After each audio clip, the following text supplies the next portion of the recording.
Hello, this is Politics Count. I'm Tim Hearn. We wanted to get this to you. It's early in the morning on the west coast of the USA. So in December, an FSB member, it was a former KGB organization, their intel, their secret police, if you will. One of their own, Mikhailov, was arrested during one of their meetings. Other agents walked into the room and bagged his head and let him out, and he's not been heard from since. All of his social media has vanished, and he has vanished as well. So that's one. Let's look at the instances. We have that instance that happened in December. Now, since all the GOP have basically kowtowed to pressure or whatever, or their own judgment, have basically green-lighted Tillerson, and he probably will be our next Secretary of State. Tillerson has been the only American to ever receive the Friendship Medal of Friendship award from Russia. Mr. Putin personally planted it on his chest, and Mr. Tillerson is considered the human on the planet with the closest relationship to Mr. Putin. And then yesterday, the State Department cleared out suddenly. They were asked to leave. They were asked to leave by tomorrow, which is today. One gentleman in particular who is so up in the hierarchy is known by one letter, which we will not discuss here. He speaks 6 languages. He was on his way to a meeting in Europe, and he was stopped, told to return and to pack his bags, and he was out. Now, these are career civil servants that don't change with administrations normally. Excuse my audio here. So those are all very interesting things. So why so suddenly and why so fast?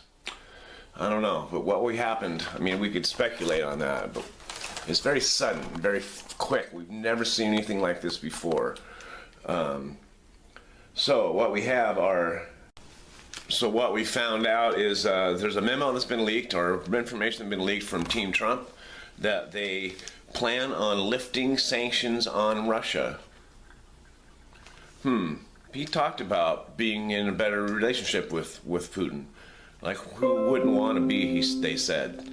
Excuse my computer for being so loud. Can't you tell this is important?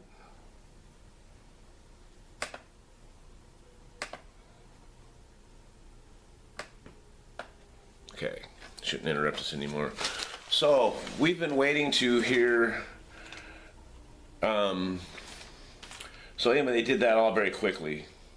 Why would we do that? What did Putin do for us or do for Trump that would warrant us lifting the sanctions? He walked into the Ukraine and basically occupied it, a neighboring country. Therefore, he was sanctioned, and he's been sanctioned more heavily because of the messing in our elections, right? So these are forwarding concerns. These are not things in the past. These are things that are emerging as we speak. This information, a lot of it is breaking as we speak. So it's really, we're really in kind of with him in control of the State Department, and the State Department being basically emptied out, and there's nobody in the higher echelon of it. In disarray, so to speak, and we're basically, as citizens and as media personnel, and journalists, we're basically on our own to investigate this. So what we've been waiting for are kind of some reaction to, if these, this M16 agent, Christopher Steele, whose word is highly regarded, that the set of memos came out talking about how they had something on Mr. Trump and how they were basically holding him hostage to their will. Talked about how he had visited Russia and they had film of him being with prostitutes in a Golden Showers episode. Also talked about his other possible business interests. So we have...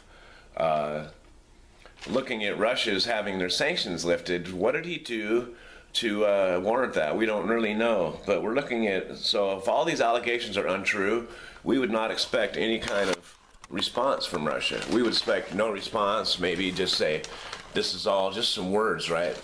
This is all untrue, which we did see some of that.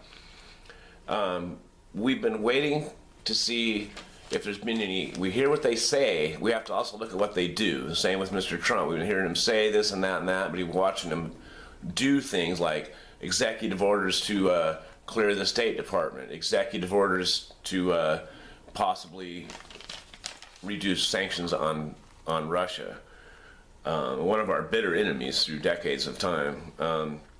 So we've been looking at Russia very closely to see if they're going to try and fill a hole of any kind. So if Putin or whatever their intel were looking at this dossier and they said, oh, that's untrue, we didn't do that, they'd be like, we didn't do any of this. But they must have came across one, we think, where they said, oh, that is true, or at least one. Even if it's just one, if not all of them. If one of them, it's like how they would, at that point, somebody had to say something. And at that point, they would know they have a mole. At that point, they'd know they have somebody spying on them. They'd have somebody telling the U.S. or somebody to get to the U.S. something about what they've been doing. How did it get back? How did all that information get back if it was true, or even some of it was true? I'll bring you back to the beginning and the end of the story. Mikhailov was arrested during an FSB meeting. Officers came in, put a bag over his head, and took him away. He has not been seen since. That was in December, after the dossier came out. He was charged with treason.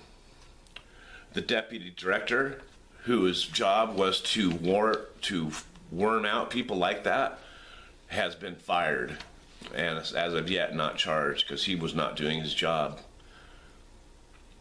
We'll bring you more on this Russian-Trump connection as it plays out. Thank you for joining us. This is Politics Count, and I'm Tim Hurd.